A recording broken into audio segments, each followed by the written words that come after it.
Сәлем достар, сіздермен бірге медицина әлемі каналы. Бүгінгі тақырыпта артериялық гипертензия. Артериялық гипертензия бұл систолалық артериялық қан қысымының 140 мм сынап бағанасынан жоғары және диастолалық артериялық қан қысымының 90 мм сынап бағанасынан жоғары тұрақты түрде көтерілуін айтамыз. Қалыпты жағдайда артериялық қысым орташа есеппен 120-80 мм сынап бағанасында болып есептелінеді. Ең жоғарғы артериялық қысым 139-89 мм сынап бағанасына дейін, ал ең төменгі артериялық қысым 90-60 мм сынап бағанасына дейін. Егер де осы аралықтағы артериялық қан қысым жоғарылап немесе төмендеп кететін болса, бұл патологияға жатады. Артериялық гипертензия бұл қантамырлық бұзылысқа жатады, яғни бұл негізгі 3 гемодинамикалық көрсеткіштен құралады. Оған МОК, ОПСС және ОЦК жатады. МОК деп отырғанымыз бұл минутный объем крови, яғни қанның минуттық көлемі. Бұл ЧСС пен жүректің соққылық көлемінен құралады. Жүректің соққылық көлемі ол ОЦК-ға тәуелді.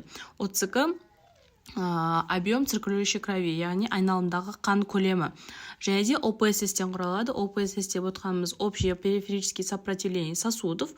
Бұл яғни шеткері қан айналымдағы қарсыластығы, яғни осы үш механизм жоғарылап кететін болса, бізде гипертония пайда болады. Негізгі қалыпты жағдайда МОК пен ОЦК-ның деңгейі жоғарылап кететін болса, шеткері қан айналымындағы қан тамырлар өздерінің тамырларын босаңсытады, сол арқылы қайтадан нормальный давлениеге алып келеді. Ал егер керісінше МОК пен ОЦК деңгейі төмендеп кетсе, яғни давление түсіп кетеді. Түсіп бара жатқан кезде бұл жерде шеткері қан тамырлар қайтадан қан тамырларды жиырады да қайтадан нормаға алып келеді. Этиологиясы. Біріншілік эссенциальная. Бұл 90-95% жағдайда көбінесе кездеседі. Және де бұның негізгі себебі жоқ, әртүрлі қауіп факторларынан пайда болады. Екіншілік симптомдық. Бұл бір аурудың фонында жүреді, яғни симптоматикасы түрінде пайда болады. Екіншіліктің біріншіліктен айырмашылығы бұл жерде себебі анықталған. Қауіп факторлары. Оған тұқым қуалаушылық, стресс, тұз, бүйрек, гиподинамия, май, темекі және де жас айырмашылығы жатады. Тұқым қуалаушылыққа тоқтала кетейік. Тұқым қуалаушылыққа бізде әкемізде немесе анамызда, одан алдын атамызда егер давление болған болса, біз егер сыртқы ортадан қолайлы фактор жасайтын болсақ, бізде де давление дамуы мүмкін. Келесі стресс. Стресстік жағдайда біздің организмде норадреналин, адреналин жүйесі іске қосылады. Және де глюкокортикостероидтар организмге түседі. Глюкокортикостероидтар түссе, ары қарай АПФ ферменті бөлінеді. Ол ары қарай ангиотензин 1, ангиотензин 2-ні өндіреді де, ары қарай давлениенің көтерілуіне алып келеді, яғни тамырлардың спазмы болады. Келесі тұз. Тұз бұл біздің организмде натрий, яғни натрий өзімен бірге суды ала жүреді. Яғни тұз көбейіп кетсе организмде, ол давлениенің көтерілуіне алып келеді. Келесі бүйрек. Егер қандай да бір жағдайда бүйрекке қан жетпейтін болса, ол өзінің организмінен юкстогломеруларлы аппаратты бөледі де, ол ары қарай бағанағы айтып кеткендей ангиотензин 1, 2 дегенге алып келеді де, тамырлардың спазмын алып келеді. Келесі гиподинамия. Қазіргі өмір сүру салтына байланысты көп адам отырып жұмыс жасайды, және де соған байланысты бізде физикалық активтілік жоқ. Яғни дальше адам жата беретін болса, ол кезде семіздікке алып келіп, май басады организмді. Май басқан жерде тығыздығы төмен липопротеидтер, тығыздығы өте төмен липопротеидтер деңгейі жоғарылап, ол жерде атеросклероздық бляшка, яғни ол жерде давлениенің жоғарылауына алып келеді. Келесі темекі. Темекі ол бізде қан тамырлардың эндотелий-цистерін зақымдайды, яғни ол жерде қабыну процесі болғандықтан, тағы да сол қан тамырлардың спазмына алып келеді. Келесі жас айырмашылығы, яғни жас ұлғайған сайын артериялық қысымды реттеп отыратын жүйенің қызметінің активтілігі төмендеп кетеді де, содан давление дамуы мүмкін. Осы жердегі кез келген қауіп факторлары ОПСС, ОЦК, МОК-тың жоғарылауына алып келеді. Содан давление жоғарылайды. Артериялық гипертензияның 3 дәрежесі болады. Бірінші дәрежесі 140-тан басталып 159-ға дейін, бұл систоласы, ал диастоласы 90 мен 99-ға дейін. Екінші дәрежесінде систола 160 пен 179-дің аралығында, диастола 100 пен 109. Яғни систолаға 20 қосылып отырса, диастолаға 10 қосылып отырады. Үшінші дәрежесінде 180-де 110-нан одан ары қарай жоғары болып кетеді. Ал 200-250 одан ары қарай жоғарылап кететін болса, бұны гипертензиялық криз деп атаймыз. клиникасына келетін болсақ, бұл жердегі шағымдары бас ауру, құлақтағы шу, жүрек тұсының ауырсуына шағымданады, ентігу, ісінуді көреміз денесінен, көздің көруінің нашарлауына шағымданады, бүйрек ауруларына байланысты әртүрлі шағымдар айтады. Диагностикасында лабораториялық анализдерге общий анализ крови, общий анализ мочи және де биохимиялық анализ жасаймыз. Ал аспаптық зерттеу жұмыстарына ЭКГ, ЭХОКГ, СМАТ және УЗИ сонық артерия жасауға болады. Лабораториялық анализдерден көре алатынымыз, яғни общий анализ крови, бұл жерде біз гемоглобин немесе гематокриттің деңгейін көре аламыз. Бұл жерде жоғарылап кеткені немесе төмендеп кеткендігі, возможно, бұл жерде анемия бар жоқтығын көре аламыз. Және де биохимиялық анализ, бұл жерде біз глюкозаны, креатинин, мочевина, холестерин деңгейін көре аламыз. Яғни ол жерде ашық түрі болады. Тығыздығы төмен липопротеидтер, тығыздығы өте төмен липопротеидтер және де тығыздығы жоғары липопротеидтердің деңгейін көре аламыз. Соған сәйкес АЛТ, АСТ деңгейін, яғни бүкіл организмде қандай патология болып жатыр, ненің әсерінен болып жатыр, соларды ашық көре аламыз.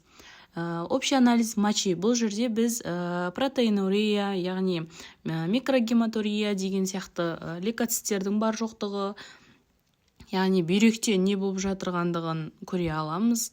Ары қарай ЭКГ-ден біз толықтай ритмін көреміз, жүректің қалай орналасқандығы, басқаша аномалиялар бар жоқтығын көруге болады. Егер ЭКГ-да патологиялар анықталған болса, біз ары қарай эхокардиографияға жібереміз. Және де СМАТ деген құрылғы бар, яғни суточный мониторинг артериальных давлений. Бұл бізде синдром белого халата немесе маскированный гипертензияны анықтауға мүмкіндік береді.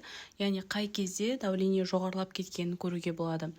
Синдром белого халата деп көбінесе жаңағы ақ халатты адамдарды көрген кезде давлениенің жоғарылап, жүрек соғысының жиілеп кетуін айтамыз. УЗИ сонных артерий, яғни бұл жерде біз сонный артерияда, яғни ұйқы артерияларындағы біз атеросклероздық пляшкалардың бар жоқтығын анықтауға болады. Еміне келетін болсақ, ингибиторы АПФ және де блокаторы рецепторов ангиотензина 2, кальций каналдарын тежегіштері, диуретиктер, бета-блокаторлар және де статиндер. Бұлардың механизмдеріне тоқтала кетсек, ең алдымен ингибитор АПФ және де блокатор рецепторов ангиотензина 2. Яғни бұның негізгі әсері ету механизмі бізде нормада бүйректің юкстогломеруларлы аппаратында ренин деген нәрсе өндіріледі. Ол ренин бауырда өндірілген ангиотензин деген ферментті ангиотензин 1-ге айналдырады. Ангиотензин 1, ангиотензин 2-ге айналу үшін бізге АПФ ферменті керек болады. Егер ангиотензин 1, 2-ге айналса, бұл бізде мощный вазоконстриктор, яғни қан тамырларды тарылтады. Сосудтар таралса, жүрекке нагрузка күшейіп, давление көтеріледі. Егер ангиотензин 2-ге айналса, альдостеронның мөлшері артады да, альдостерон бізде бүйрек үсті безінің шумақты қабатынан, альдостерон бұл натрий мен судың реабсорбциясын жоғарылатады да, содан айналымдағы қан жоғарылайды. Ары қарай 30-қа жоғарылайды, ол 30-қа жоғарыласа жүрекке нагрузка артып, давление көтеріледі. Яғни ангиотензин 2-ның түзілуі бізге не выгодно болып тұр. Ангиотензин 2 неғұрлым көп түзілсе, соғұрлым вазоконстрикция, яғни натрий мен судың реабсорбциясы жоғарылап, 30-қа артады, давление артады. Сол үшін біз АПФ ингибиторларын қолданамыз. Екіншісі блокаторы рецепторов ангиотензина 2, яғни бұл жердегі әсері, бұл прямой, сол ангиотензин 2-ге әсер етеді, оған тежегісі әсер еткен кезде тамырлар кеңейеді, сәйкесінше альдостеронның мөлшері төмендейді, айналымдағы қандағы натрийдің реабсорбциясы төмендейді, жүрекке нагрузка азаяды, 30-қа қан айналымы төмендеп, солайша давление түсіреді. Кальций каналдарын тежегіштері, бұлардың әсер ету механизмі кардиомиоциттердегі кальций каналдарын тежеп, миокардтың бұлшықеттерін босаңсытады. Сол себепті жүректің жиырылуы азаяды, сәйкесінше давление төмендейді. Келесі диуретиктер, оның ішінде тиазидті диуретиктер және де петлевые диуретиктер, яғни ілмекті диуретиктер болып екіге бөлінеді. Бұлардың әсері бүйректегі нефронның именно дистальды бөлігінде, именно тиазидті түрі, натрий мен судың реабсорбциясын жүзеге асады. Яғни тиазидті диуретиктер дистальды бөлігіндегі натрий мен судың реабсорбциясын тежейді. Сәйкесінше натрий азайса, суда азаяды, айналымдағы қан оттіскі азаяды, жүрекке нагрузка азаяды, сол себепті давлениеде түсіретін эффект береді. Ал петлевые диуретиктердің әсері бұл бүйректегі генле ілмегінің аймағында натрий, калий, хлордың әсерін блокировка жасайды, яғни ісінуді азайтады. Сол арқылы ары қарай натрийдің сіңірілуі азайса, сонымен бірге судың сіңірілуі азаяды, жаңағыдай оттіскі төмендейді, жүрекке нагрузка төмендейді. Ары қарай селективті бета-1 адреноблокаторы. Бұның әсері именно бета-1 адренорецепторларды тежеу арқылы жүректің, миокардтың жиырылуын азайтып, давлениені түсіретін әсер көрсетеді. Ең маңызды әсері бұл көбінесе тахикардия кезінде қолданылады. Ары қарай статиндер, ол көбінесе жаңағы біз айтып кеткенде, биохимиялық анализде холестериннің деңгейі жоғарылап кеткен жағдайда ғана беріледі. Сіздермен бірге медицина әлемі каналы. Пайдалы ақпарат болған болса, лайк басып, тіркеліп кетуді ұмытпаңыздар.